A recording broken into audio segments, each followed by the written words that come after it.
A weathered army journal slid from the mud just as the first rifle shot echoed across the canyon. But why would someone risk killing to keep an abandoned convoy buried? The second Atlas froze, the desert went silent. A sharp crack rolled off the cliffs, dust burst against the rocks, and the old German shepherd lunged straight toward a wash no map bothered to name. Caleb's pulse spiked as rusted iron peeked through the sand, but what waited beneath it made no sense at all. Before we go any further, where are you watching from today? The freight train announced itself long before Caleb Mercer ever saw it. The low horn rolled across the desert before sunrise, echoing between distant mesas until it found him sleeping in the cab of a faded pickup parked beside an abandoned service road. His eyes snapped open before the second blast.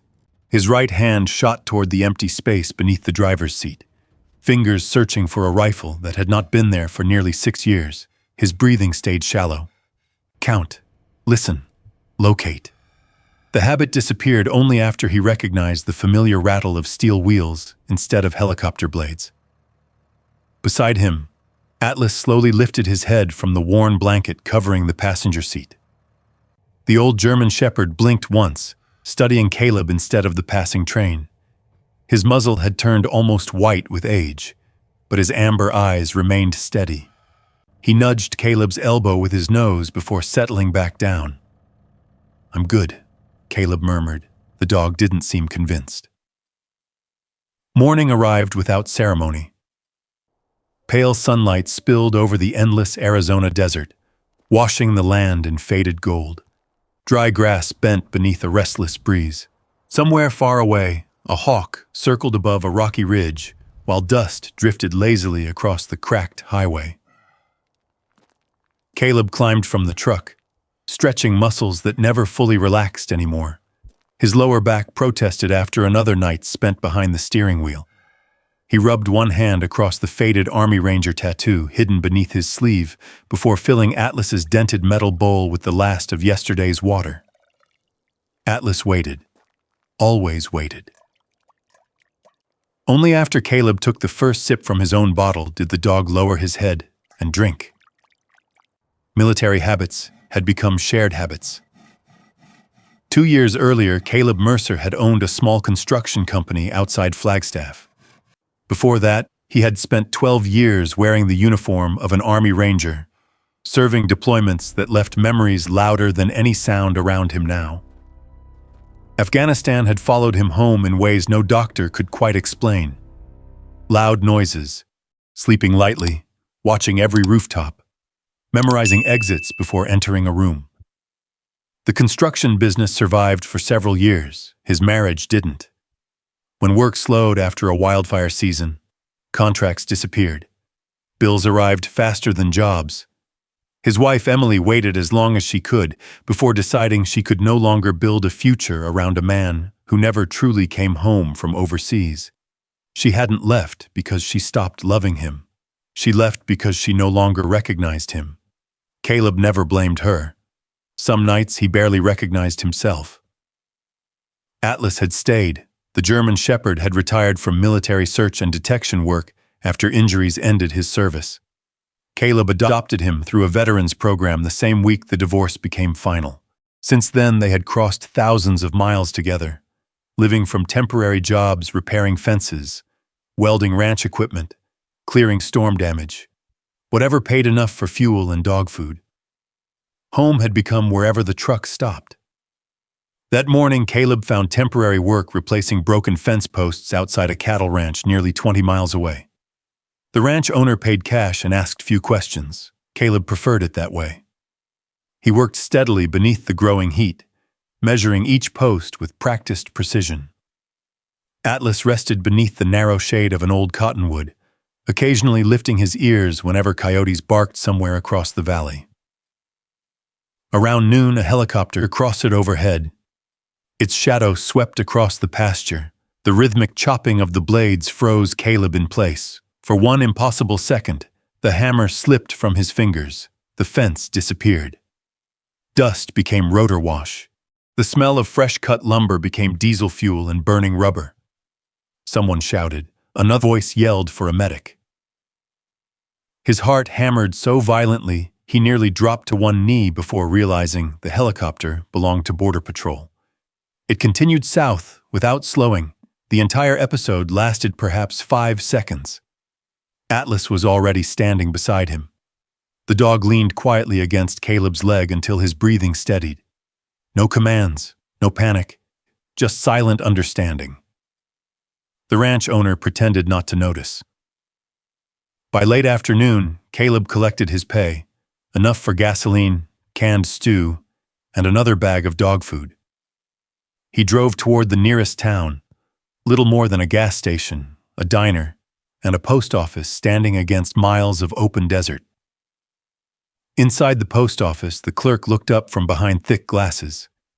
"Caleb Mercer?" He nodded. "You've got certified mail."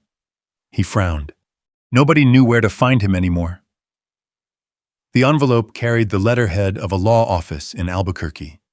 Inside was a single page requesting his immediate presence regarding an estate matter. Caleb almost laughed. Estate, nobody left him anything. The attorney's office occupied the second floor of an aging brick building overlooking the courthouse square. It smelled faintly of leather folders and old coffee. Atlas waited quietly beside Caleb's chair without needing a leash. Attorney Samuel Pierce studied a folder before looking up. "Mr. Mercer, first, let me offer my condolences. Colonel Nathan Holloway passed away 3 weeks ago. The name meant nothing at first, then memory surfaced. Not from Afghanistan, much earlier, his father. Old family photographs. 2 young officers standing beside dusty military trucks somewhere in Nevada decades before Caleb was born. Nathan Holloway had served logistics alongside his father during Cold War training operations. After Caleb's father died, the older officer had sent birthday cards for several years before life slowly carried everyone apart. "I haven't spoken to him since I was a kid," Caleb admitted. Mr. Pierce nodded. "Nevertheless, Colonel Holloway specifically named you in his will." He slid a weathered deed across the desk. "It isn't money." Caleb hadn't expected money. "It is approximately 160 acres of desert property located near the Arizona-New Mexico border." The attorney paused. An old homestead. Caleb looked at the faded survey map. One abandoned cabin, a windmill, dry creek beds, no utilities, no nearby town, almost nothing. There must be family. There wasn't. "And why me?" The attorney smiled faintly. "I asked him that once. What did he say? He told me, Mr. Pierce opened another envelope, that one day you would understand." Inside lay a handwritten note. Only one sentence. "Some roads only make sense after you've walked them." Unsigned. No explanation. Caleb folded the paper carefully before slipping it into his pocket. Outside, Atlas stood as soon as he emerged. The old dog watched him quietly. Caleb scratched behind his ears. "Looks like we've inherited a place." Atlas's tail moved once, not excitement. Recognition. If somewhere beyond the endless desert horizon, something had already begun waiting for them. The drive took most of the next day. The interstate disappeared behind them first, then the 2-lane highway, and finally even the cracked county road surrendered to a narrow ribbon of gravel winding through mesas that looked untouched for generations. The farther Caleb Mercer drove, the quieter the world became. Radio stations faded into static. Cell service disappeared. Even the occasional power line vanished until there was nothing left but rock, sagebrush, and sky. Atlas sat upright in the passenger seat. Unlike most long drives, he never slept. His ears shifted constantly, catching sounds Caleb couldn't hear. The old dog watched the empty desert as though searching for a familiar face. Caleb noticed. "You remember something?" Atlas didn't move.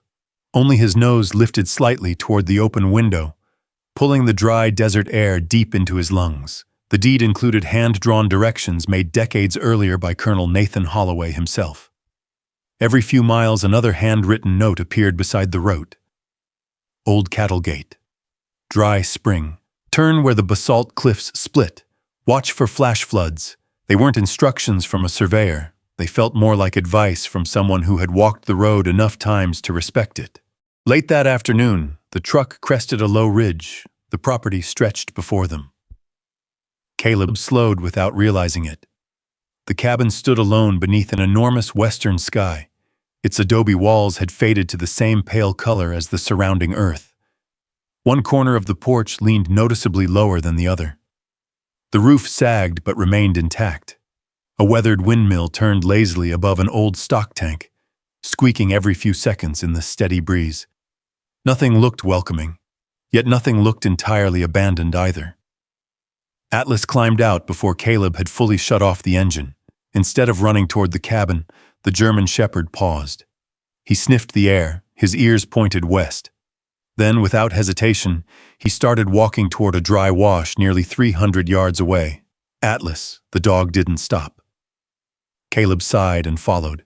The wash cut through the property like a shallow scar, winding between scattered mesquite trees before disappearing behind low sandstone ridges. There was nothing remarkable about it. Dry gravel, desert grass, wind-polished stones. Atlas stood quietly at its edge. He stared down into the empty channel. Then he looked farther west, waiting. For nearly a full minute, neither of them moved. Finally, Atlas turned and walked back toward the cabin, as though satisfied with something Caleb couldn't see. "Strangest dog I've ever known," Caleb muttered. The front door protested loudly when he pushed it open. Dust floated through long shafts of sunlight streaming between warped shutters. The smell inside was dry cedar, old leather, and years of silence. Furniture remained exactly where someone had left it decades earlier. A cast-iron stove stood against one wall. Army books filled rough wooden shelves. A faded American flag rested inside a glass frame above the stone fireplace. Colonel Holloway had not simply owned this place. He had lived here. Caleb wandered slowly through the cabin.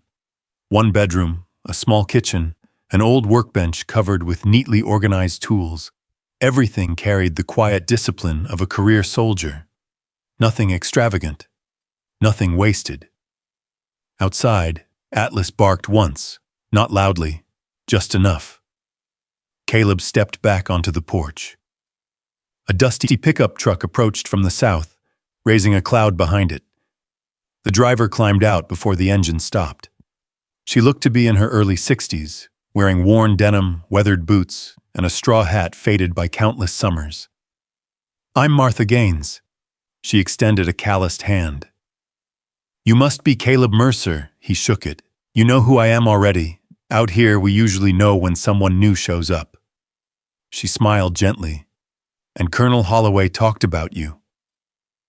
Caleb frowned. "He talked about me, not often." She looked toward the cabin, but enough. Martha handed him a basket covered by a kitchen towel, figured you'd need supper more than flowers. Inside sat homemade bread, dried beef, fresh peaches, and a jar of preserves. Caleb hadn't eaten a home-cooked meal in months. "Thank you," she shrugged. "Neighbors help neighbors." Atlas walked over quietly. Martha knelt without hesitation. "Well, aren't you handsome?" Atlas sniffed her hand once before allowing a slow scratch behind his ears. "Military dog?" she asked. Caleb nodded. "Search and detection." "I thought so." She glanced toward the distant wash.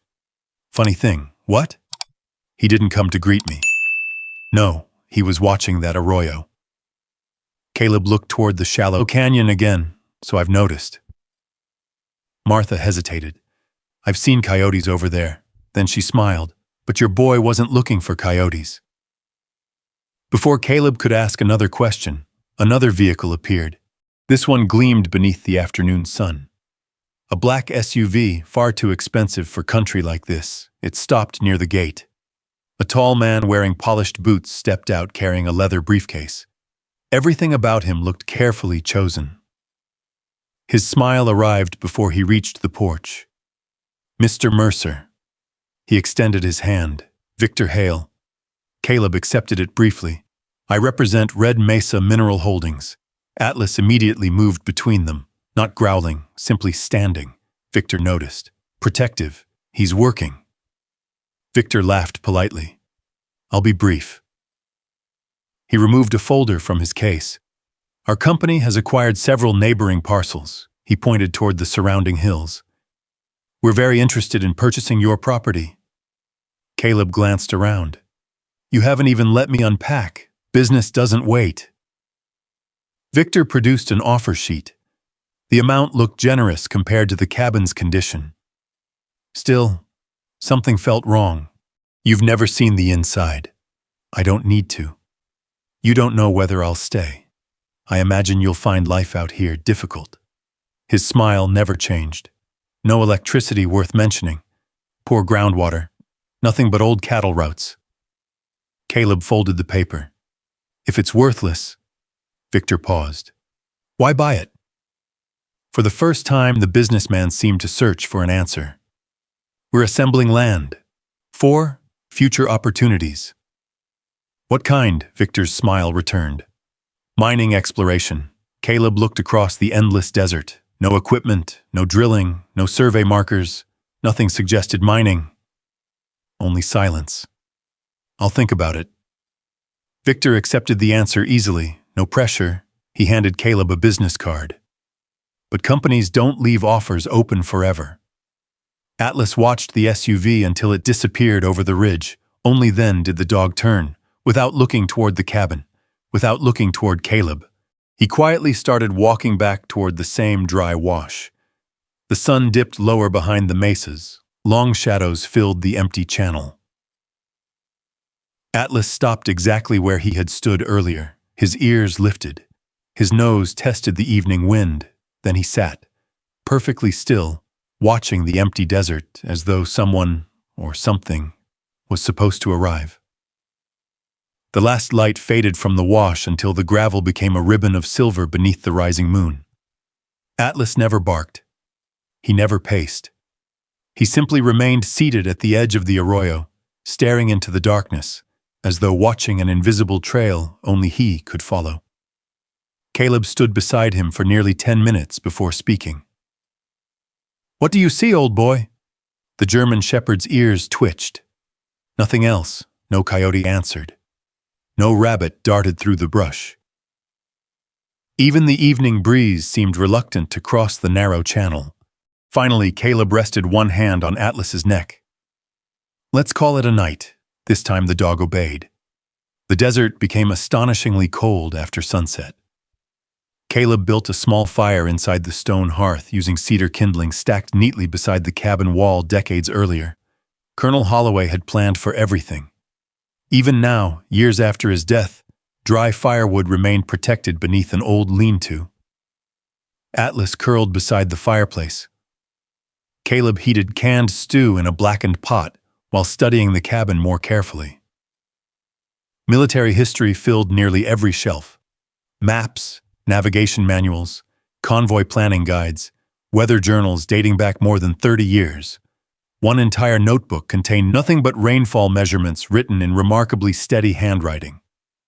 No diary, no personal letters, no explanation for why Holloway had left this forgotten place to someone he had barely known. After eating, Caleb carried his sleeping bag into the bedroom. The mattress looked serviceable. The silence felt unfamiliar. No traffic, no distant sirens, no neighboring motel doors slamming through the night. Only wind brushing gently against the adobe walls. He switched off the lantern. Darkness settled instantly. Sleep arrived almost as quickly. Then, a sharp metallic bang echoed somewhere outside. Caleb's eyes opened before he remembered where he was. His body moved before his thoughts. He rolled from the bed, dropped low, reached toward the empty space beside him. Weapon! Where's the rifle? The room disappeared. Heat flooded back into his lungs. Someone shouted over a radio. Rotor blades hammered the air. Orange flashes burst beyond shattered walls. Mercer, contact left. Dust exploded across his face. He crawled toward a doorway. Atlas shoved his nose against Caleb's shoulder. The cabin returned. The rotor noise vanished. Only the old windmill squeaked outside. Its rusted vane had swung violently in a stronger gust of wind, metal striking metal. Nothing more. Caleb remained kneeling beside the bed. Sweat soaked the back of his shirt despite the cold room. Atlas stayed pressed against him, no whining, no barking. The old dog simply waited until Caleb's breathing slowed. "I'm here," Caleb whispered. Whether he meant Atlas or himself, even he wasn't certain. Sleep never returned. Instead, he sat on the porch until dawn, watching stars slowly fade above the desert. The following morning began with work. Routine had always been medicine. He repaired broken shutters, rehung a sagging gate, collected rain barrels beneath rusted gutters. Atlas followed for the first hour before quietly disappearing. Caleb smiled without looking up. "I know where you're headed." By mid-morning, he found the German shepherd exactly where he expected, standing beside the same wash. This time, Atlas wasn't watching. He was sniffing carefully along the gravel, moving only a few feet at a time, back and forth, methodical. The pattern looked strangely familiar: search lane, crosswind, reacquire scent, military detection work. Atlas wasn't wandering. He was conducting a search exactly as he had been trained years earlier. "For what?" Caleb asked quietly. Atlas stopped beside a cluster of stones half buried beneath drifting sand. He sniffed again, then looked toward Caleb. The veteran knelt beside him. Nothing obvious, only gravel, dry weeds, a fragment of rusted iron no larger than his hand. He picked it up, heavy, curved. One edge carried old square nail holes unlike anything used on modern ranch equipment. Caleb slipped it into his pocket. "Maybe Harold Boone can tell us what this belonged to." Atlas sniffed once more before reluctantly walking away. The afternoon passed beneath an unforgiving sun. While repairing the windmill pump, Caleb noticed fresh tire tracks leading to the property entrance. Not his truck, different tread, heavy wide. They hadn't been there that morning. He crouched automatically, measured spacing. One vehicle, stopped briefly, turned around, left. No footprints, professional. The observation unsettled him. Most visitors walked around. Someone had stayed inside the vehicle intentionally, watching. Old instincts refused to ignore details civilians rarely noticed. He climbed onto the cabin roof to replace loose flashing. From there, he could see nearly the entire property, the wash, the distant ridge, the access road. Nothing moved. Still, he felt observed. Just before sunset, Martha Gaines arrived carrying a toolbox. "I figured you'd need this more than I do." Inside lay pipe wrenches, fencing pliers, spare hinges, and enough hardware to repair half the cabin. "You don't even know me," she smiled. "Nathan Holloway did." Caleb looked toward the weathered cabin. What kind of man was he? The kind who fixed everyone else's fence before his own. She paused. "And the kind who always watched that wash," Caleb turned slowly. "The same one Atlas keeps visiting?" She nodded. "Every evening. You know why?" "No." She adjusted her hat. "But I asked him once." "What did he say?" Martha's smile faded. "He said some places remember things." She seemed almost embarrassed by the answer. Nathan wasn't a superstitious man. What did he mean? He never explained. Before leaving, she looked toward Atlas. The German shepherd had once again returned to the edge of the arroyo, perfectly still, watching west. "Whatever your dog thinks is out there." She hesitated. Nathan spent years looking for it. Dark clouds gathered over the mesas after sunset. The wind changed first, cooler, sharper, carrying dust instead of heat. Caleb secured loose equipment around the cabin, while Atlas became unusually restless. The dog ignored the porch, ignored his food. Instead, he paced between the cabin and the wash repeatedly, then suddenly froze. His ears pointed toward the western ridge. A low growl rumbled deep inside his chest. Not loud, focused. Caleb followed his gaze. Nothing, only darkness gathering beneath heavy clouds. Then Atlas lunged forward, not toward the wash, toward Caleb. The German shepherd slammed against his legs with surprising force. Caleb stumbled backward just as a deafening crack split the air. A section of sandstone the size of a pickup truck broke loose from the ridge above the wash. It crashed exactly where Caleb had been standing moments earlier. Dust exploded into the evening sky. Rock fragments rained across the desert floor. The ground trembled beneath his boots. For one blinding instant, the roar became artillery. Dust became shattered compounds. Someone screamed for extraction. The world narrowed into smoke. Caleb's knees nearly buckled. Atlas barked sharply. Once, the sound cut cleanly through the memory. The battlefield vanished. Only the broken cliff remained, and the old German shepherd standing directly between Caleb and the fresh rockslide, breathing hard, watching him instead of the fallen stone, as if making certain his soldier had survived. Caleb reached down with both hands and gripped Atlas's thick neck. The old German shepherd stood perfectly still, his chest rising and falling as dust drifted through the fading light. "You knew." Atlas blinked once. The massive slab of sandstone now blocked nearly half the entrance to the dry wash. Fresh cracks spread across the cliff face above it, reminding Caleb how close he had come to standing beneath the collapse. The memory lingered long after the danger had passed. Not the falling rock, the voices, the rotor blades, the sharp command that had echoed through his head as clearly as it had years ago. He slept even less that night.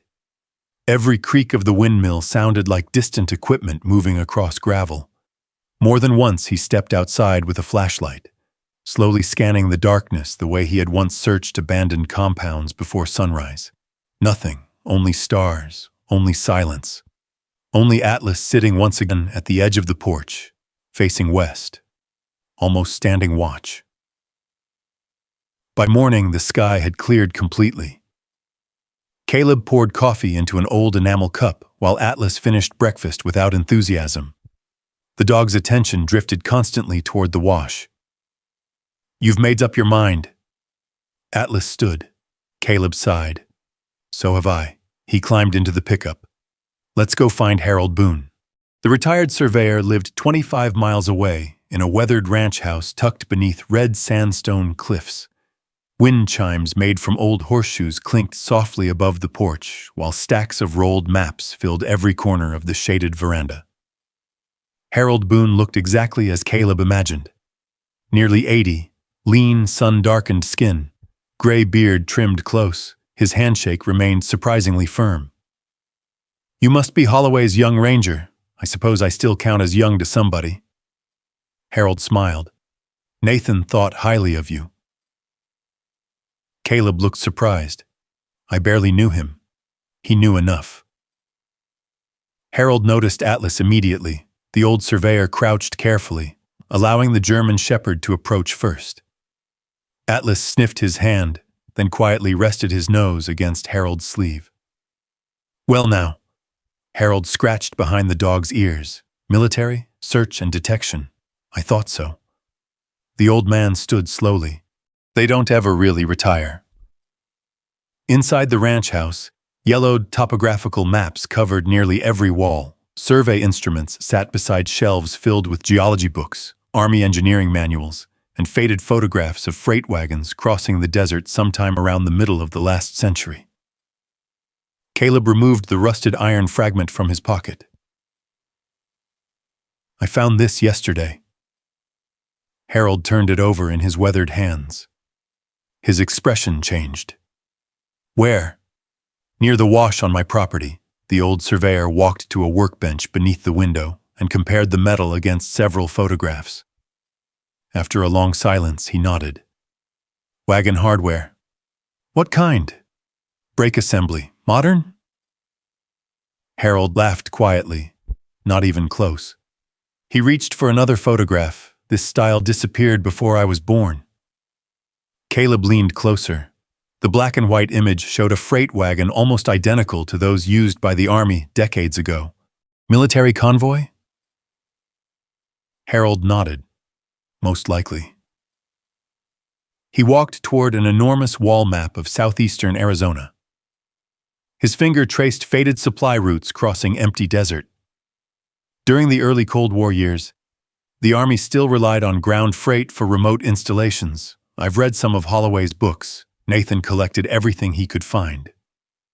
Harold tapped one narrow valley. Then one convoy simply vanished. Caleb looked at the map. No survivors, never found. What happened? The old surveyor folded his arms. Official report? Sandstorm. You don't believe it. Harold's eyes drifted toward the distant desert beyond the window. No. What do you believe? I believe soldiers don't simply disappear. Silence settled between them. Finally, Harold continued. There were 6 freight wagons. Caleb's attention sharpened. Army records listed payroll documents, engineering surveys, equipment, and ordinary supplies. Nothing valuable? That's what everyone believed. And the search lasted nearly 4 months. No wreckage. None. No graves. No equipment. Nothing. Harold smiled faintly. Veterans told a different story. What story? They said experienced convoy commanders don't get lost. Atlas suddenly stood. Without warning, he walked directly toward one corner of the room, where an old military saddle rested beneath a canvas tarp. He sniffed once, then looked back toward Harold. The old surveyor frowned. You smell something, boy? Atlas pawed gently beside the saddle. Harold lifted the canvas. Underneath lay several rusted pieces of wagon equipment recovered decades earlier. Atlas sniffed one particular iron fitting before sitting quietly. Harold stared. I found these almost 30 years ago. Where? About 5 miles from Nathan's property. You never told anyone? I did. He smiled sadly. Nobody cared. Harold opened a faded notebook filled with careful sketches. I spent years surveying that country. He pointed toward a series of shallow arroyos. Every flood changes the landscape. Washes move, sand buries things, then uncovers them again. Caleb studied the map. One winding dry creek crossed directly through his inherited property, the very wash Atlas refused to leave. Harold looked up. Nathan came here every spring. Looking? The old man nodded slowly. He always believed the desert wasn't finished telling its story. The drive home felt different. Caleb barely noticed the miles passing beneath the tires. His mind replayed every detail: the wagon hardware, the vanished convoy, Colonel Holloway's repeated searches, Atlas's strange behavior. Nothing fit together, yet everything pointed toward the same empty wash. By late afternoon, dark clouds gathered once more over the western mesas. Summer storms built quickly in that country. The air thickened. Wind swept across the desert, carrying the sharp scent of wet stone long before the first raindrop fell. Caleb hurried to secure loose lumber beside the cabin. Atlas wasn't helping. He had already returned to the wash, standing in exactly the same place, facing upstream, watching. Thunder rolled across the canyon. The first heavy drops struck the dust, releasing the rich smell of desert rain. Within minutes, water began racing through distant gullies. Not enough to fill the wash yet, but enough to loosen years of packed earth. Atlas suddenly barked. One sharp warning. Caleb looked up just in time to see muddy water surging around a bend nearly half a mile away. Flash flood. He backed away from the channel immediately. Water exploded through the narrow arroyo with astonishing force, carrying branches, brush, and entire sections of uprooted mesquite downstream. The roaring current pounded against the collapsed sandstone from yesterday's rock slide. Then, something metallic struck stone beneath the rushing water. Once, then again, a deep, hollow clang unlike any natural sound. Caleb froze. Atlas's ears shot forward.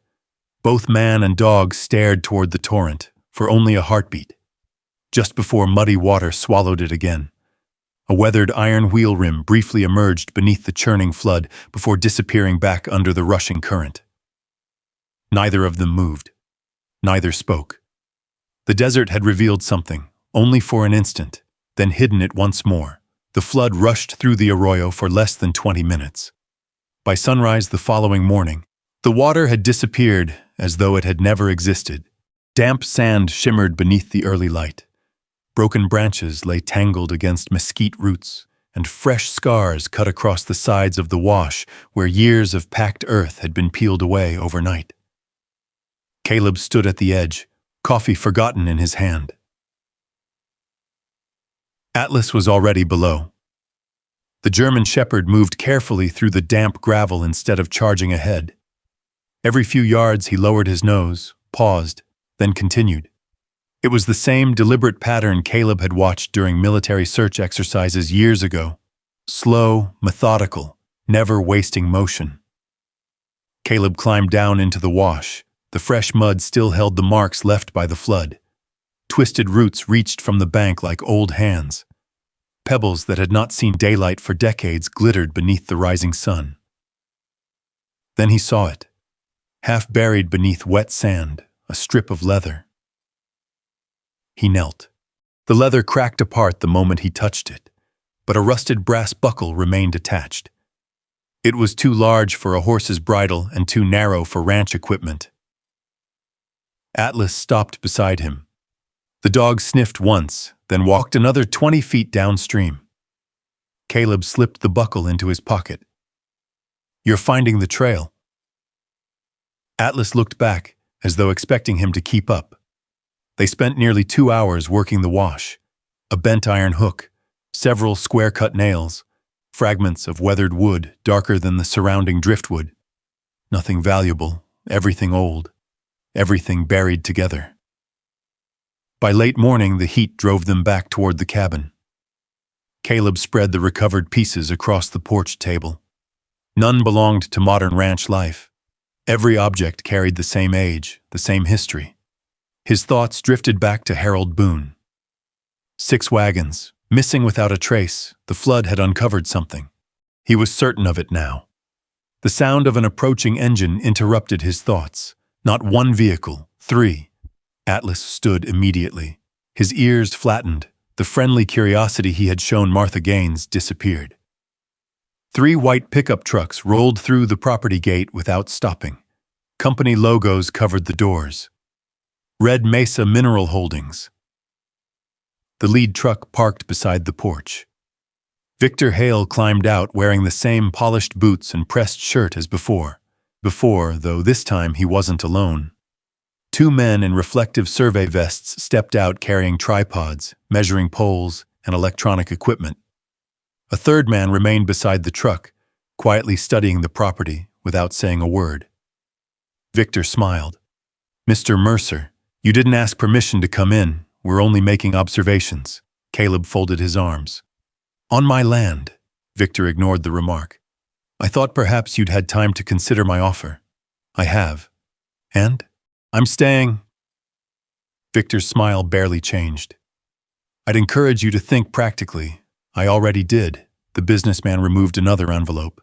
"This offer is considerably higher." Caleb didn't even look inside. "You've never told me what you're actually looking for. We've discussed that." "No, you avoided it." Victor's expression cooled slightly. "Our geologists believe this region may contain commercially useful mineral deposits." Caleb glanced toward the surrounding mesas. "Unny. What is? I haven't seen a single drill rig. Our studies are preliminary. So preliminary you're buying land before surveying it?" Neither man spoke for several seconds. Atlas quietly stepped between Caleb and Victor. The German shepherd wasn't growling. He simply watched.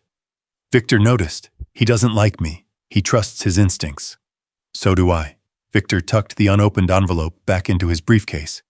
"I'd hate for ownership issues to complicate your stay." "What ownership issues? The property's legal history is old. It came through probate. Sometimes older claims appear." Caleb met his eyes. "Is that a warning? It's business." Victor turned toward the survey crew. "Let's take our measurements. one of the workers began walking toward the wash. Atlas barked sharply. The man stopped. "Keep your people away from my dog." Victor lifted one hand. "They're simply doing their jobs. So am I." The tension dissolved only when Victor motioned his crew back toward the trucks. "We'll speak again. I doubt it'll go any better." Victor climbed inside the SUV. Before leaving, he looked once more toward the wash. Not the cabin, not the windmill, only the wash. Caleb watched until the vehicles disappeared over the ridge. They're not interested in minerals. Atlas gave a quiet huff through his nose. Neither was convinced otherwise. That afternoon, Caleb climbed onto the cabin roof to replace loose tin before the next storm arrived. From the higher vantage point, he noticed something unusual near the property entrance. Fresh tire tracks, different from Victor's, narrower, hadn't been there earlier. He climbed down. The tracks entered through the gate, stopped near the windmill, then backed out without turning around. No footprints. Whoever had visited never left the vehicle. Observation only. His stomach tightened. Military habit. Someone conducting surveillance avoids unnecessary evidence. He slowly walked the entire perimeter. Nothing else appeared disturbed. Yet the feeling refused to leave. Someone had watched the property, someone patient, someone disciplined. The following morning, Caleb drove into the nearest supply town for lumber and fencing staples. When he returned just after noon, Atlas met him halfway down the driveway. The dog wasn't carrying his usual greeting. His tail remained still, his ears pointed toward the cabin. Caleb immediately noticed the front door standing open. He had locked it. The lock wasn't broken. It had been opened. He set the lumber aside without making unnecessary noise. Years of training quietly returned. Observe, listen, confirm. He approached from the side rather than the porch. No voices, no movement. Atlas stayed close against his leg. Together they cleared the cabin room by room. Kitchen, bedroom, storage room, empty. Nothing obvious appeared stolen. Then Caleb stopped beside the workbench. The old rainfall journals Colonel Holloway had carefully organized were no longer stacked neatly. Someone had opened them. The maps had also been moved. Not taken, examined. He slowly checked every drawer. Nothing missing. Whoever entered hadn't been looking for valuables. They had been searching for information. Atlas suddenly walked toward the back door. His nose followed a scent into the yard. 20 yards beyond the cabin, he stopped beside a patch of soft ground, still damp from the flood. Fresh boot prints, large, deep. Not ranch boots. The heel carried a distinctive cross-shaped tread, unlike Caleb's own. He crouched. One man, approximately 200 pounds, moved confidently, entered, exited. No hesitation. Atlas sniffed the print once, then looked west, toward the wash, toward the same place he had been trying to reach since the day they arrived. A sudden crack split the afternoon air. Atlas yelped. The German shepherd stumbled sideways. Caleb dropped instantly behind a fallen log, grabbing Atlas by the harness as another sharp report echoed somewhere across the distant ridge. A line of dust kicked up several feet beyond them. Not random. Someone had fired from long range. Atlas struggled to stand. A thin ribbon of blood spread across the fur of his left shoulder. The bullet hadn't struck cleanly. It had grazed him. But someone had aimed. Someone watching from far beyond the property. Caleb pressed one hand gently over the wound while scanning the distant cliffs. Nothing moved. The shooter had already disappeared. Atlas leaned against him without making a sound. His amber eyes remained fixed, not on the ridge, but on the silent wash beyond it, as if whatever waited there was worth bleeding for. Caleb kept one hand pressed gently against Atlas's shoulder while scanning the ridge through narrowed eyes. Nothing. The shooter had chosen the position well. The afternoon sun stood directly behind the sandstone cliffs, hiding every shadow. Whoever had fired understood distance, concealment, and patience. It wasn't the reckless shot of someone trying to frighten a trespasser. It had been measured, calculated. Atlas remained perfectly still while Caleb opened the old military first aid pouch he kept beneath the truck seat. The wound bled steadily, but not heavily. The bullet had skimmed across muscle instead of striking bone. Easy, partner. The German shepherd never flinched. Caleb clipped away a small patch of fur with folding scissors before washing the wound with bottled water. Atlas's breathing remained slow, his eyes never leaving Caleb's face. You've been patched up before. Atlas blinked. So have I. The bandage held firmly beneath the dog's shoulder harness. Only after Caleb finished did he finally stand. His gaze returned to the ridge. One thing bothered him more than the shot itself. The shooter hadn't fired twice. A trained marksman usually corrected after a miss. Instead, one shot, then silence. Almost as if the purpose had been to send a message. Leave. Caleb looked toward the wash. I'm not leaving. That night, the desert held its breath. No coyotes, no owls. Even the windmill seemed quieter than usual. Caleb extinguished every lantern inside the cabin before darkness settled completely. Light made targets. Old habits returned naturally.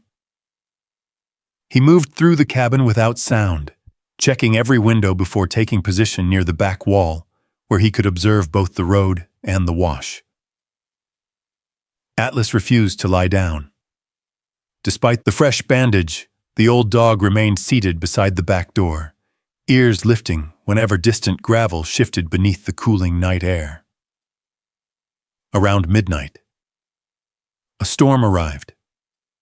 Not rain at first, only wind. Powerful gusts swept across the mesas, carrying sand that rattled softly against the cabin walls. Caleb recognized the pattern immediately. Monsoon. The desert could remain dry for months, then unleash enough water in an hour to reshape entire valleys. Lightning flashed beyond the western ridges. Seconds later, thunder rolled across the open country. Atlas stood, every muscle tightened. Then he walked to the back door, not barking, waiting. Caleb opened it. The first drop struck the porch roof. Atlas stepped outside. Instead of seeking shelter, he stared directly toward the wash.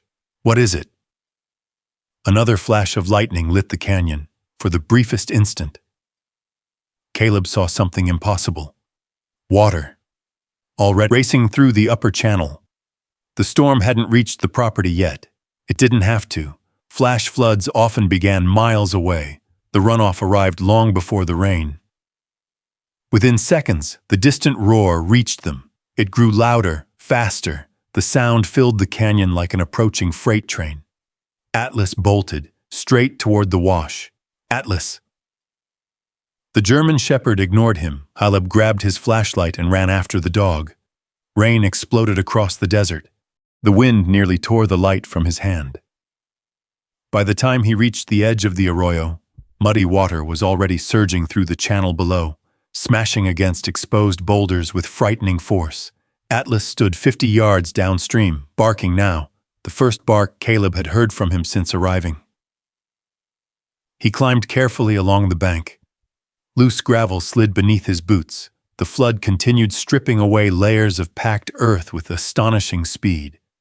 Entire sections of the channel wall collapsed into the current. Then, a tremendous cracking sound echoed through the canyon. Yesterday's fallen sandstone slab shifted. Water rushed beneath it. The massive rock rolled several feet before splitting cleanly in half. The force of the flood ripped away decades of hardened sediment hidden beneath it. Atlas barked again. Faster, urgent. Caleb swung the flashlight toward the newly exposed bank. At first he saw only tangled roots. Then, a perfect iron circle emerged from the mud. A wagon wheel, not lying loose, still standing upright, attached to something buried beneath the earth. The current surged again. More sand disappeared. Another wheel appeared, then another. Caleb's heartbeat quickened. No, not one wagon, several. The flood continued carving away the bank until broken wooden frames began emerging beneath layers of gravel. Canvas, iron fittings, heavy axle beams, everything preserved beneath compacted desert sediment. Atlas had stopped barking. Instead, he stood quietly beside the exposed earth, waiting. The rain eased almost as suddenly as it had begun.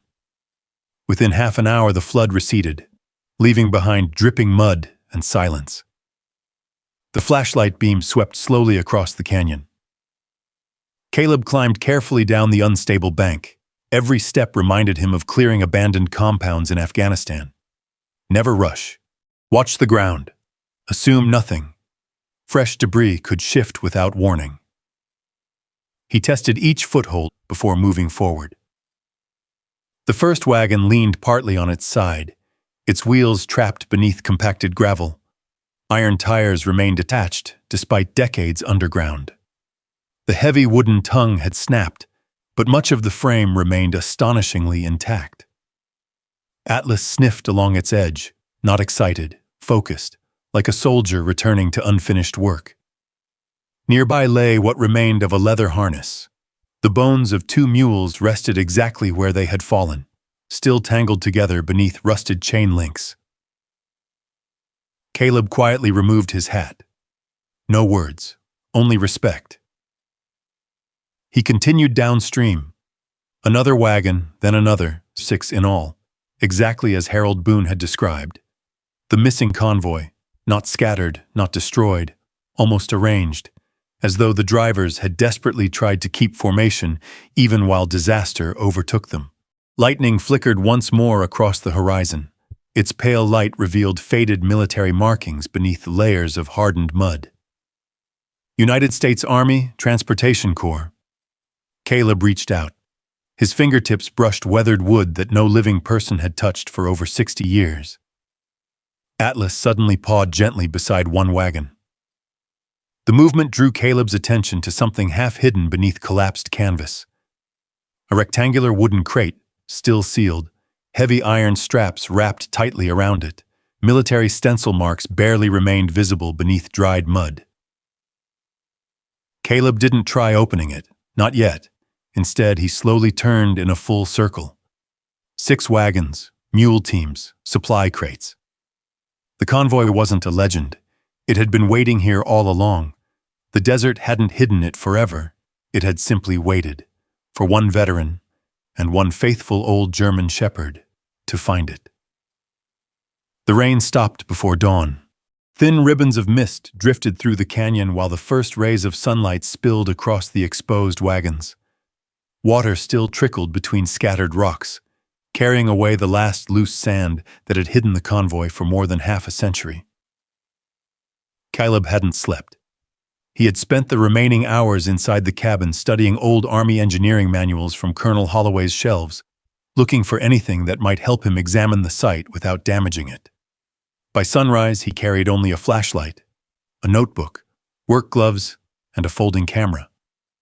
Nothing more. Atlas limped beside him.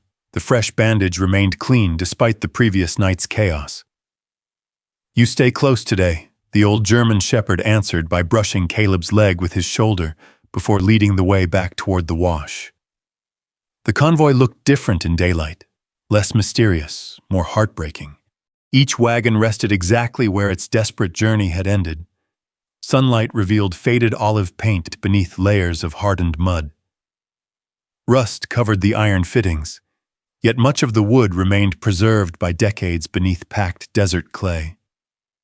Caleb moved carefully, every step deliberate. He remembered an instructor repeating the same words during ranger school.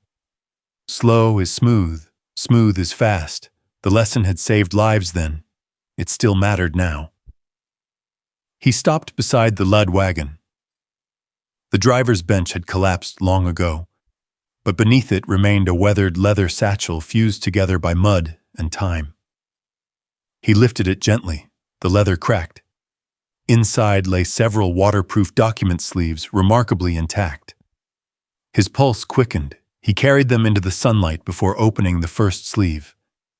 Military payroll records, typed names, service numbers, delivery acknowledgments. Every page bore official Army Transportation Corps markings. The second packet contained engineering surveys, Topographical maps, bridge measurements, road assessments stretching across hundreds of desert miles. Nothing resembled hidden treasure. Everything looked like ordinary military paperwork, yet someone had been willing to shoot Atlas to keep people away from it. That made no sense, Atlas barked once. Caleb looked up. The German shepherd stood beside the third wagon. His nose rested against the underside of its frame. "What did you find?" Atlas scratched lightly beneath the wagon. Caleb dropped to one knee. At first he saw only heavy timbers supporting the wagon bed. Then something looked wrong. One plank beneath the cargo floor appeared newer than the surrounding wood. Not new, simply replaced. He removed his pocket knife and carefully worked the edge upward. The board lifted. Hidden beneath it lay a narrow steel compartment sealed against moisture. Not military issue. Custom built. Caleb stared for several seconds before opening it. Inside rested 3 oilcloth bundles. He unfolded the first. More maps, except these didn't resemble engineering surveys. Property boundaries covered the pages.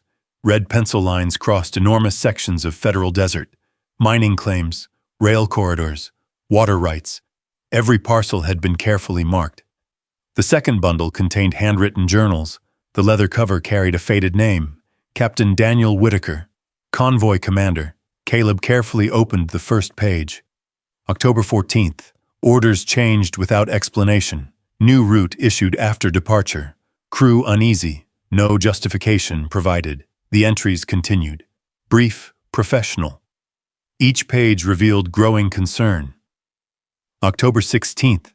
Received sealed cargo at Fort Stanton. No inventory allowed. Ordered not to inspect. October 18th. Civilian officials joined convoy. Would not identify themselves. Men asking questions. Told them only to drive. Caleb slowly turned another page. The handwriting became noticeably heavier. October 20th. Lieutenant believes route intentionally altered. Maps no longer match official orders. Something isn't right. Atlas suddenly moved away. His nose followed the ground toward the fourth wagon. Caleb tucked the journal inside his pack before following. The old German shepherd ignored several scattered crates. Instead, he stopped beside what looked like an ordinary support beam, buried beneath collapsed canvas. He sniffed once, then scratched. Wood gave way beneath his paw. Caleb brushed away damp sand. Another compartment, larger this time, its metal latch had rusted solid. Using the claw of an old hammer lying nearby, he pried until the seal finally snapped open. Inside sat a long cylindrical case, army green dot waterproof. The lid twisted free with surprising ease. Rolled inside rested half a dozen survey maps tied together with faded cloth ribbon. Caleb spread the first across a wagon wheel, his breathing slowed. Modern survey markers, roads, property lines, everything matched the land surrounding his cabin. Except one detail, a bold pencil circle enclosed the very wash where the convoy now rested. Below it, someone had written a single sentence, "Do not release until federal review complete." The signature beneath the note had been crossed out so heavily it could no longer be read. Caleb reached for another map. This one showed proposed mining leases covering thousands of acres. Each carried approval dates. Months before the convoy had disappeared. He frowned. None of it added up. Why transport secret land records with ordinary military supplies? Why hide them beneath false compartments? Why erase an entire convoy? Atlas gave another short bark. The dog had wandered toward the rear wagon. Caleb followed. Unlike the others, this wagon's rear doors remained locked. The padlock had rusted into place. Using an iron pry bar recovered nearby, Caleb slowly forced the doors apart. The smell that escaped wasn't decay. It was dry wood, old canvas, dust. Neatly stacked wooden crates filled the interior from floor to ceiling. Every crate carried identical black stenciling, transportation records, property division, restricted, no mention of weapons, no gold, no ammunition. He opened the nearest crate. Inside rested dozens of sealed metal document cases packed tightly in straw. Atlas watched silently. Caleb removed one case. Its wax seal remained unbroken. He opened it carefully. Inside lay original land deeds, federal ownership transfers, signed agreements, confidential memorandums. One envelope immediately caught his attention. Subject: Emergency Mineral Reserve Acquisition. His eyes narrowed. Outside, far above the canyon, sunlight briefly flashed from the western ridge. Only once. A tiny reflection. Gone almost instantly. Caleb froze. Glass binoculars. Someone was watching. He slowly lowered the document. Without looking directly toward the ridge, he quietly packed every item back inside the crate. Atlas had already turned. His ears pointed toward the distant cliffs. The old German shepherd had seen it too. Whoever watched from above now knew exactly what Caleb had discovered. And somewhere beyond that silent ridge, someone had already begun deciding that neither Caleb nor Atlas could be allowed to leave the canyon with the truth. Caleb never looked toward the ridge again. Instead, he lowered the lid of the document case, returned it to the crate, and brushed loose straw across the top exactly as he had found it. His movements slowed instead of speeding up. Panic made people careless. Training taught the opposite. Leave nothing that tells the observer what you know. Atlas stood beside the rear wagon, his amber eyes fixed on the western cliffs. Caleb spoke quietly, "Let's go." The German shepherd didn't move. His ears rotated forward, then back, listening. The desert had become unnaturally still. No insects, no wind, no birds. Caleb recognized the feeling. An area wasn't always dangerous because of what could be heard. Sometimes danger announced itself by what suddenly disappeared. He picked up his backpack and walked away from the convoy without looking hurried. Only after the canyon wall blocked the western ridge from view did Atlas fall into step beside him. They reached the cabin shortly before sunset. Caleb locked every document inside an old steel toolbox Colonel Holloway had left beneath the workbench. The journals, maps, and photographs disappeared beneath layers of ordinary tools until the box looked untouched.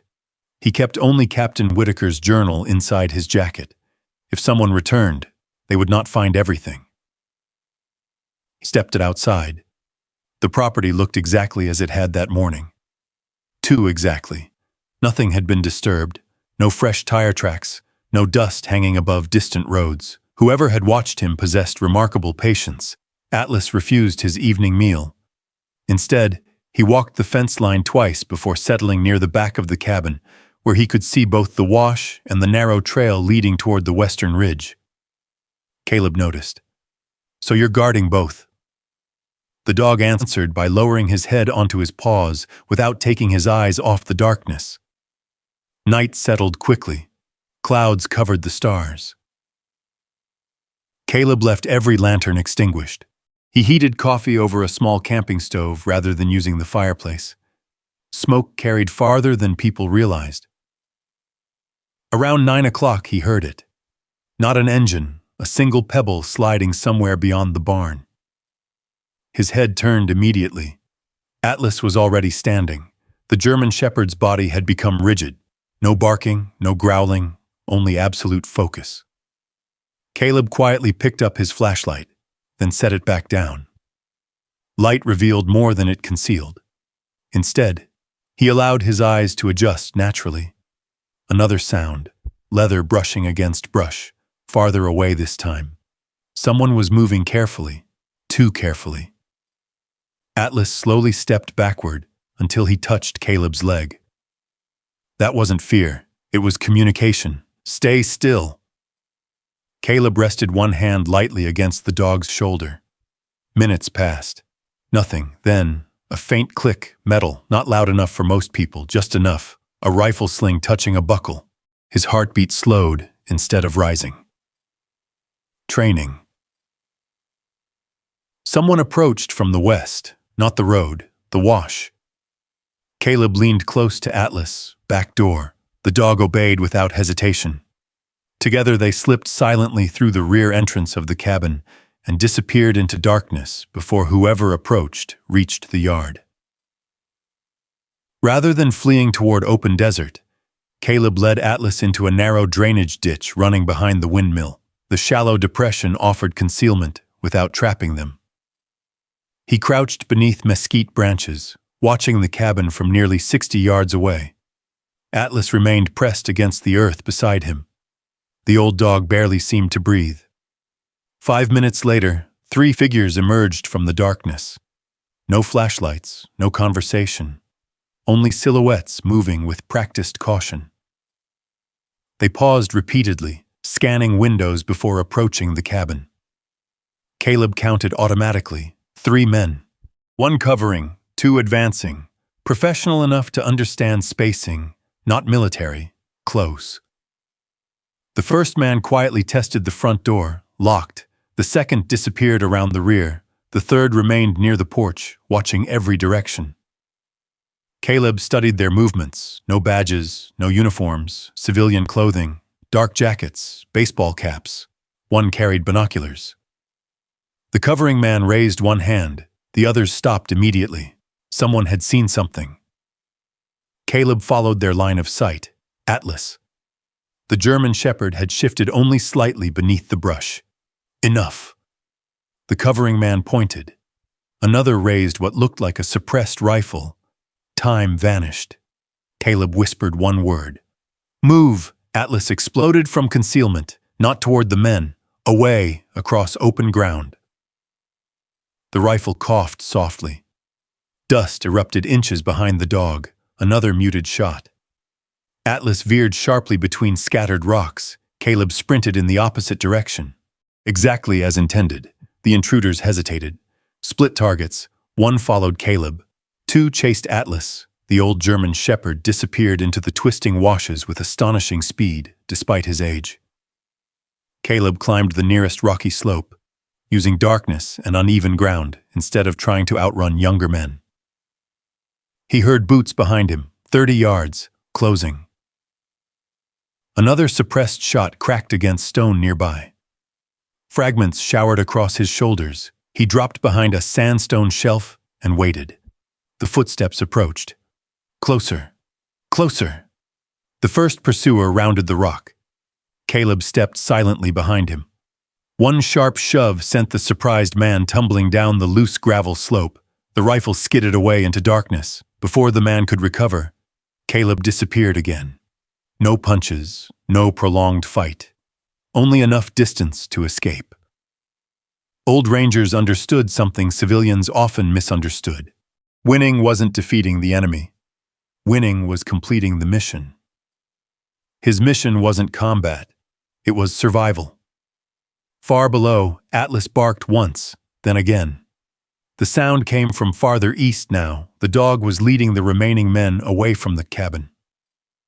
Caleb smiled despite himself. Good boy. He circled carefully through a narrow slot canyon before reaching the lower wash. The barking stopped. Silence returned.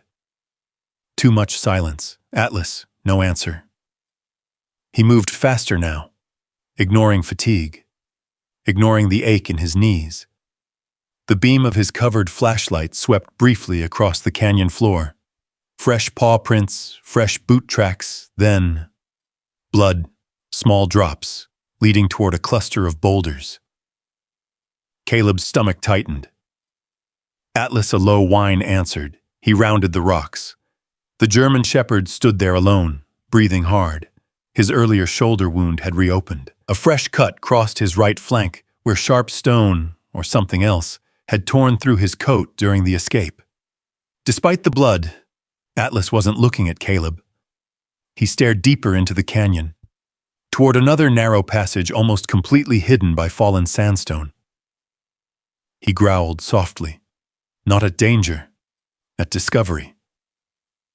Then he slowly raised 1 front paw and placed it against the nearly buried opening, as though telling Caleb, this was where they had been trying to keep everyone from going.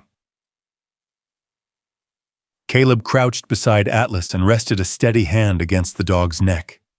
His fingers came away damp with blood. "Easy, partner." Atlas leaned into him for only a second before turning back toward the narrow opening hidden behind the fallen sandstone. The passage looked natural from a distance. Up close, Caleb noticed broken rock had settled against older cut stone. Someone, years ago, had intentionally concealed the entrance beneath debris that blended perfectly with the canyon wall. He swept his flashlight across the gap. The beam disappeared into darkness. Cool air drifted out carrying the smell of damp earth instead of dry desert. Before stepping forward, Caleb looked behind him. No voices, no flashlight beams. The three intruders had fallen back after losing them in the maze of washes. He didn't trust the silence, not tonight. Atlas looked at him, almost disappointed. "I know." Caleb pulled several loose branches across the opening, disguising it the way it had been before. He memorized every landmark around it: a twisted juniper root, a split boulder shaped like an arrowhead, a narrow crack running through the canyon wall. Then he helped Atlas back toward the truck. The old German shepherd never complained. His breathing grew heavier with every mile. The headlights cut through the darkness as Caleb turned onto the gravel road leading toward Martha Gaines's ranch. The porch light was still burning. Before he even stopped the truck, Martha stepped outside wearing a denim jacket over her nightgown. She took one look at Atlas. "What happened?" "I need Owen." She didn't ask another question. "I'll get him." Within minutes, another pickup pulled into the yard.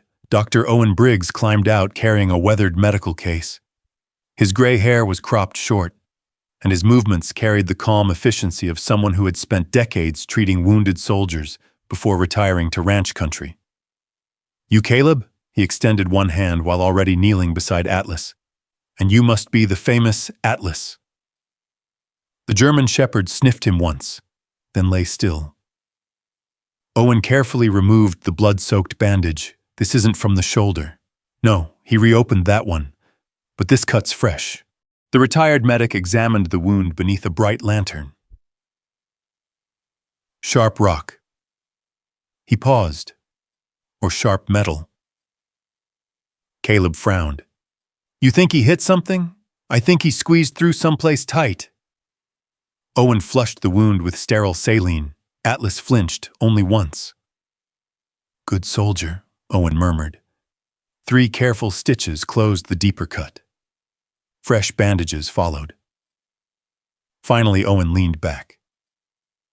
"He'll heal." Caleb let out a breath he hadn't realized he'd been holding, but Owen looked directly at him. "He needs rest." Atlas immediately tried to stand. Owen smiled. "I know. So do you."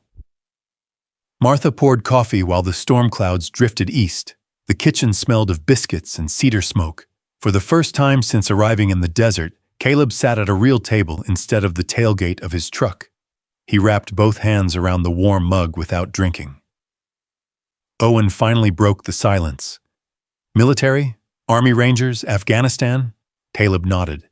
Owen didn't ask which years. Veterans rarely did. "I was an Army medic." Owen smiled faintly. "Different war." The conversation settled naturally after that. No explanations, no dramatic stories, only quiet understanding shared between men who recognized familiar habits. Martha placed a plate of biscuits between them. "You haven't slept." Caleb looked surprised. "How can you tell? You watched every window while sitting at my kitchen table." He almost laughed. "I didn't realize." "You don't." Atlas slept on a blanket beside the stove. Occasionally one ear twitched, as though he were still listening to the desert beyond the walls. Caleb watched him for a long time. "I should have pulled him back." Owen looked up. "What?" "He took the risk, so you could escape." Caleb nodded slowly. "I've seen that before." His eyes drifted toward the dark window, only it was men. Silence filled the kitchen again. Finally, Owen spoke. "You know what survivor's guilt does?" Caleb gave a tired smile. "It keeps you awake. It also lies." Caleb looked at him. "It tells you every wound somebody else takes should have belonged to you." Owen folded his hands. "That's not how teams work." Neither man said another word. None was needed. Unable to sleep, Caleb stepped onto the porch shortly before dawn. The eastern sky had only begun to brighten. Atlas quietly followed, despite Owen's instructions. The German shepherd sat beside him, overlooking the open pasture. Caleb reached into his jacket. Captain Daniel Whitaker's journal remained exactly where he had tucked it before fleeing the convoy. He opened to the final completed pages. The handwriting had become less precise. October 22nd, 3 civilian officials insist convoy continue despite unsafe terrain. Lieutenant Parker believes someone wants us away from regular routes. October 23rd, discovered survey packets differ from manifest. Documents concern federal land transfers, not payroll, something larger underway. Caleb turned another page. The final completed entry filled nearly 2 sheets. If these records disappear, the men behind them will own more land than any honest citizen should. If anyone finds this journal, trust the maps beneath Wagon 4. Do not trust local authorities until evidence reaches federal command. A veteran will understand why. Caleb read the last sentence twice. A veteran will understand why. He slowly closed the journal. The words felt less like history, and more like instructions written directly to him. Atlas rested his head against Caleb's knee. The old dog had led him to the convoy, then to the hidden passage. Now the journal itself pointed toward unfinished evidence beneath Wagon 4. Caleb stared east as sunrise painted the desert gold. For the first time since losing everything, his career, his marriage, his home, he felt something stronger than survival. Purpose. Someone decades earlier had protected the truth until the right person arrived. Caleb gently scratched Atlas behind the ears. "We're going back." The German shepherd lifted his head. His tired eyes brightened. Not because the journey would be easy, but because together they still had a mission to finish. The sun had barely cleared the mesas when Caleb guided the pickup back toward the homestead. Atlas lay quietly on the passenger seat, his shoulder stitched, his flank wrapped in fresh bandages. Dr. Owen Briggs had insisted the dog stay off his feet for several days. Atlas clearly disagreed. Every mile closer to the cabin, he lifted his head higher. By the time the weathered windmill came into view, he was already sitting upright, watching the western wash through the windshield. Caleb parked behind the cabin instead of beside it. Old habit. Never stop where someone expects. The cabin looked untouched. Still, he didn't walk straight inside. Instead, he circled the property once on foot. Fresh tire marks crossed the road, different from Victor Hale's company trucks, narrower government issue perhaps, or someone trying to look ordinary. He knelt beside one track. The edges remained crisp, made after sunrise. Whoever visited hadn't been gone long. Atlas quietly sniffed the same ground before leading Caleb toward the back porch. The steel toolbox remained hidden beneath the workbench exactly where he had left it. Nothing appeared disturbed. Either no one had returned, or whoever searched knew exactly what they hadn't found. Caleb removed Captain Whitaker's journal, the survey maps, and the sealed property records. He spread them across the old kitchen table. One by one, the maps overlapped almost perfectly. Modern highways, old freight routes, federal property lines. Then one detail caught his attention, a faint pencil mark nearly erased by time. Coordinates, not military grid references, survey coordinates. He measured them against Colonel Holloway's hand-drawn property map. The point landed almost exactly beneath the hidden passage Atlas had discovered the previous night. Not Wagon 4, beyond it. Something else remained hidden. A knock interrupted his thoughts. 3 slow taps, not hurried, not aggressive. Caleb looked through the side window. Martha Gaines stood outside. Alone, he opened the door. I figured you'd be back. She noticed Atlas immediately. He behaving? No. She smiled. Good. Martha carried an old canvas tube beneath one arm. I almost forgot. She handed it to Caleb. Nathan left this with me 10 years ago. Caleb frowned. He did? He said if anyone named Caleb Mercer ever showed up asking questions. She shrugged. I was to give him this. Inside the tube rested another survey map. Unlike the others, this one had been drawn entirely by hand. Nathan Holloway's handwriting covered the margins. Seasonal flood patterns, rock formations, water channels. Several places had been circled in red. Only one carried a written note. Natural chamber. Evidence safest here until honest hands arrive. Caleb slowly looked up. He knew. Martha nodded. I think he suspected. But never found it, no. She hesitated. Or maybe he found enough. Neither spoke for several moments. Finally, Martha looked toward Atlas. Whatever your dog has been trying to tell you. She glanced toward the western canyon. Nathan spent 30 years listening for it. An hour later, another truck rolled onto the property. Not black, not expensive, an aging green pickup coated in road dust. A tall man stepped out wearing jeans and a faded military field jacket. Gray hair, straight posture, steady eyes. He introduced himself simply. Colonel Samuel Rhodes. Caleb's expression tightened. I didn't call anybody. You didn't. The colonel reached into his pocket. Owen Briggs did. He handed Caleb a military challenge coin. Its worn surface carried the crest of the 75th Ranger Regiment. Caleb quietly produced his own coin from his wallet. The older man smiled. Thought so, Martha excused herself, leaving the two veterans alone. Rhodes studied the surrounding desert before speaking again. Owen says you found something. I've found enough to know somebody wants it hidden. Good answer. Caleb didn't invite him inside immediately. Instead, he asked one question. What happens if local authorities are compromised? The colonel looked directly at him. You don't use them. Only then did Caleb nod toward the cabin. Inside, Rhodes spent nearly an hour reading Captain Whitaker's journal without interruption. Occasionally, he compared notes against the survey maps. His expression grew more serious with every page. Finally, he removed his reading glasses. This isn't just about missing wagons, I figured. Rhodes tapped one document. These land transfers were never completed.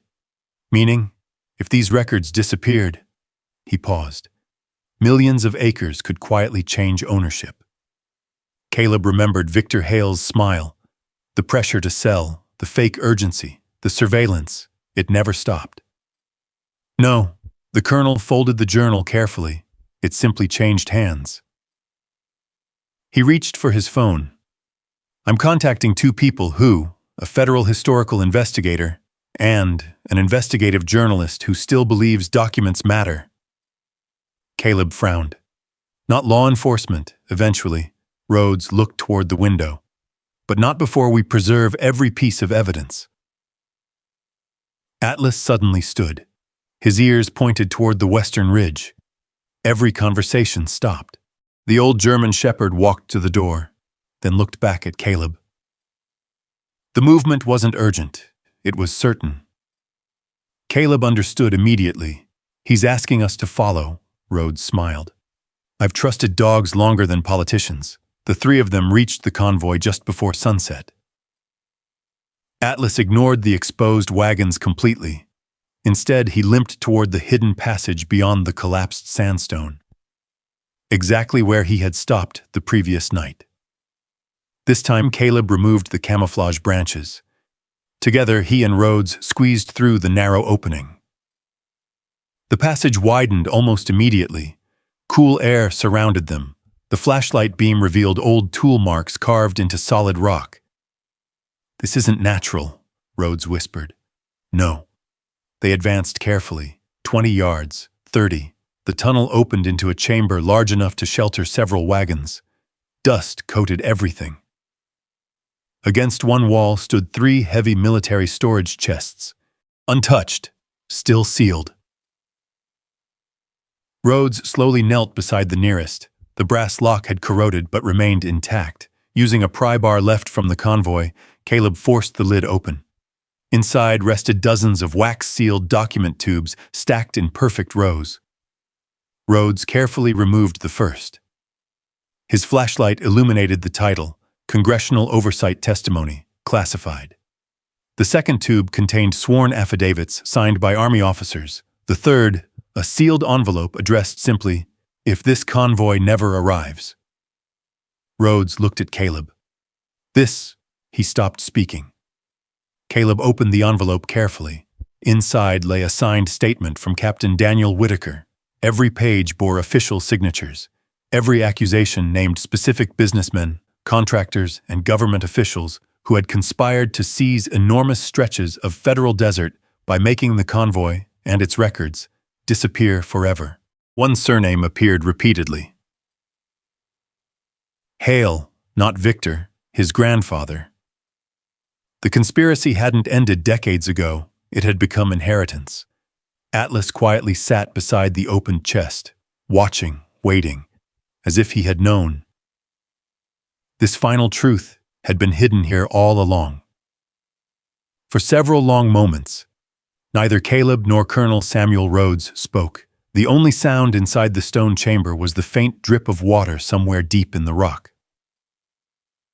Atlas remained seated beside the opened military chest. His breathing was slower now, but every few seconds his ears shifted toward the tunnel entrance, never allowing himself to relax completely. Rhodes carefully unfolded Captain Daniel Whitaker's statement beneath the beam of his flashlight. Every page carried signatures. Every page carried dates. Every page connected names, land transfers, transportation orders, and sealed government records into one unmistakable chain. Whitaker had known.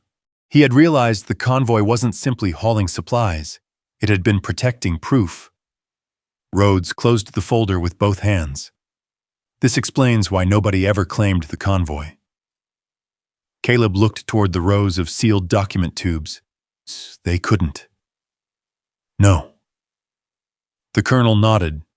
The moment they admitted the convoy existed, they admitted these records existed.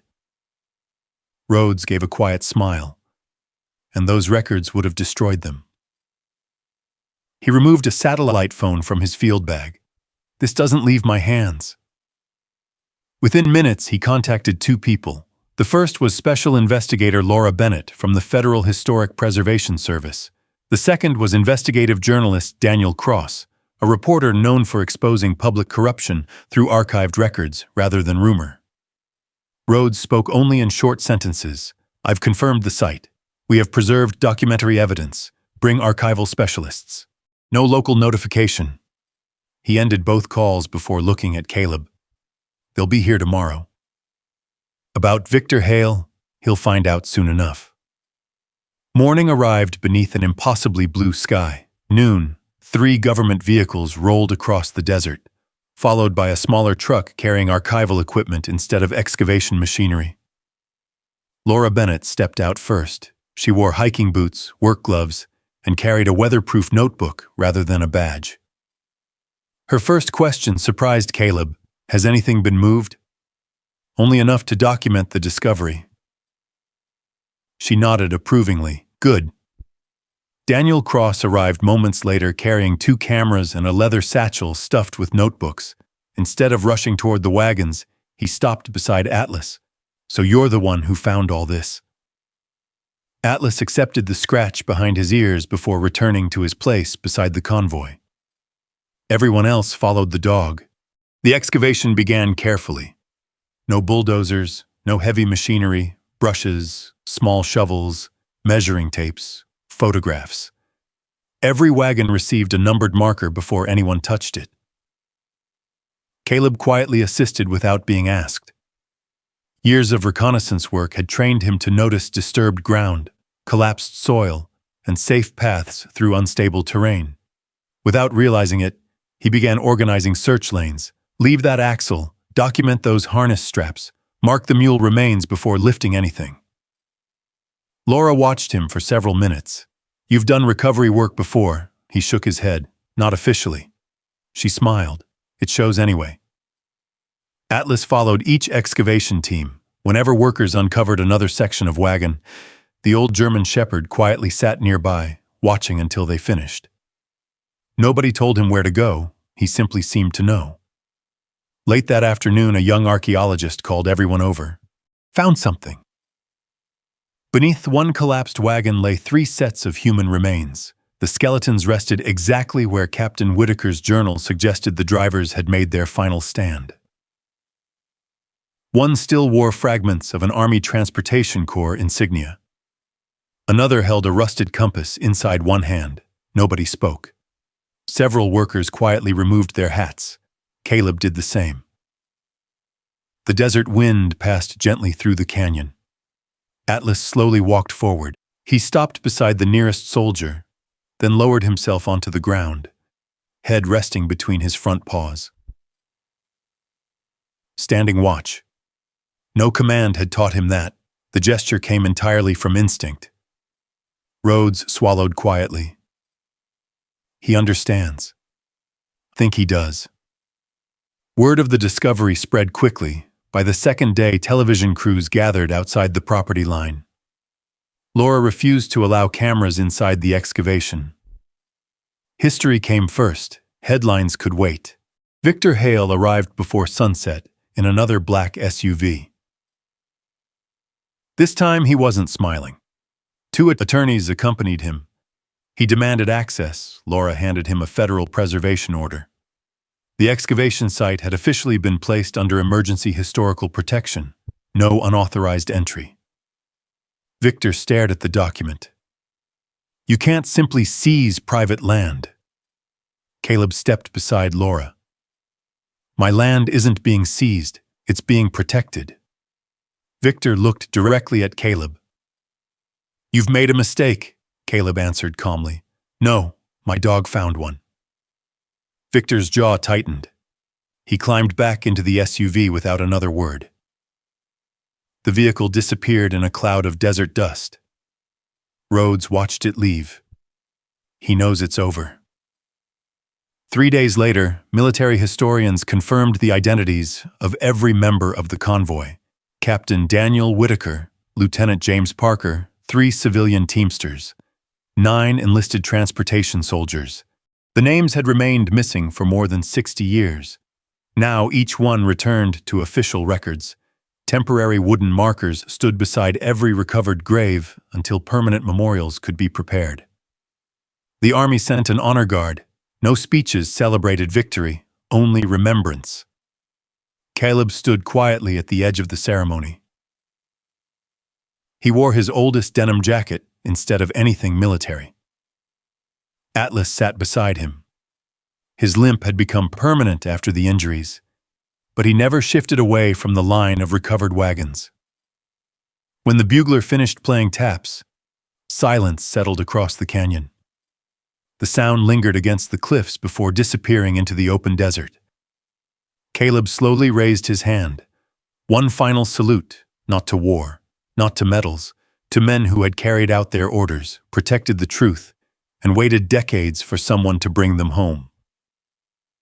Atlas remained beside him until the last flag was folded. Only then did the old German shepherd finally stand. He looked once toward the western horizon, then quietly walked back toward the cabin, as though, for the first time in many years, his watch was finally over. The desert returned to its quiet rhythm. Within a week, the television crews were gone. The temporary fencing around the excavation remained, guarded by federal preservation officers instead of armed contractors. The convoy rested beneath protective shelters while historians documented every wagon, every crate, every faded page that had survived beneath the sand. The silence felt different now, not empty, complete. Caleb spent his mornings repairing the old cabin. The work came naturally. He replaced warped porch boards one at a time, repaired cracked adobe with fresh clay, and rebuilt the sagging windmill using parts that had sat untouched in Colonel Holloway's workshop for years. Atlas followed him everywhere. His limp never disappeared completely, but each day he carried himself with a little more strength. He still paused beside the wash every evening, though now he no longer stared into the distance for hours. Sometimes he simply sat, then quietly walked home, almost as if he knew there was nothing left to find. One afternoon, Laura Bennett arrived carrying a weathered wooden box no larger than a toolbox. "Finished cataloging Colonel Holloway's personal effects," she said. "This belonged to you." Caleb frowned. "To me? It was addressed to you." The handwriting on the lid matched the note the attorney had given him weeks earlier. Inside lay a folded letter, a brass field compass, several black and white photographs, and a faded Army shoulder patch from a Transportation Corps unit. Caleb unfolded the letter carefully. The paper crackled with age. "Caleb, if you're reading this, then Atlas found what I spent 30 years hoping someone honest would someday uncover. You probably wondered why I left you this place instead of selling it years ago. The answer is simple. I wasn't leaving you land. I was leaving you responsibility." Caleb read more slowly. "Your father once saved my life during an exercise when everyone else believed the mission had already failed. He taught me something I never forgot. The mission isn't over until everyone comes home. When I learned what happened to Captain Whitaker's convoy, I searched every season I was able. I found pieces, tracks, stories, and rumors, but never enough. Age finally defeated me before the desert surrendered its secret. So I waited. I hoped another soldier would someday walk this ground, not someone looking for riches, someone who still understood duty." Caleb stopped reading for a moment. His eyes drifted toward Atlas, sleeping peacefully beneath the porch. The letter continued. "You've found the convoy. Then you've already finished the hardest part. Now build something worthy of what those men protected. Give veterans a place where silence heals instead of hurts. Give working dogs a place where service ends with peace instead of loneliness. If you do that, then this land has finally completed its mission. Nathan Holloway." Caleb folded the letter carefully. For a long time, he simply sat on the porch while evening settled across the desert. The freight train sounded faintly somewhere beyond the mesas, the same sound that had once pulled him awake in panic. This time, his hand never reached beneath the chair searching for a rifle that wasn't there. He simply listened until the echo faded. Months passed. The excavation officially became the Whitaker Convoy Historic Preserve. The recovered documents led to congressional hearings, old land claims were corrected, and decades of hidden records finally became part of the public archive. Victor Hale quietly resigned from his company. Civil lawsuits followed, but Caleb paid little attention to them. His work lay elsewhere, with help from Martha Gaines, Colonel Rhodes, Dr. Owen Briggs, and volunteers from nearby ranches. The old homestead slowly came back to life. The cabin became the heart of a small retreat, where struggling veterans could stay without cost while rebuilding fences, caring for horses, restoring trails, and simply learning how to sleep beneath peaceful skies again. No one asked difficult questions. Some men talked, others never did. Both were welcome. Beside the barn stood a second building. It housed retired military and service dogs. Atlas quickly became its unofficial guardian. Whenever a newly retired dog arrived nervous and uncertain, Atlas limped over quietly, touched noses, and led them toward the shaded yard without a single bark. Even old soldiers still knew how to welcome newcomers. Late one autumn evening, after the last visitors had gone inside, Caleb entered the restored cabin alone.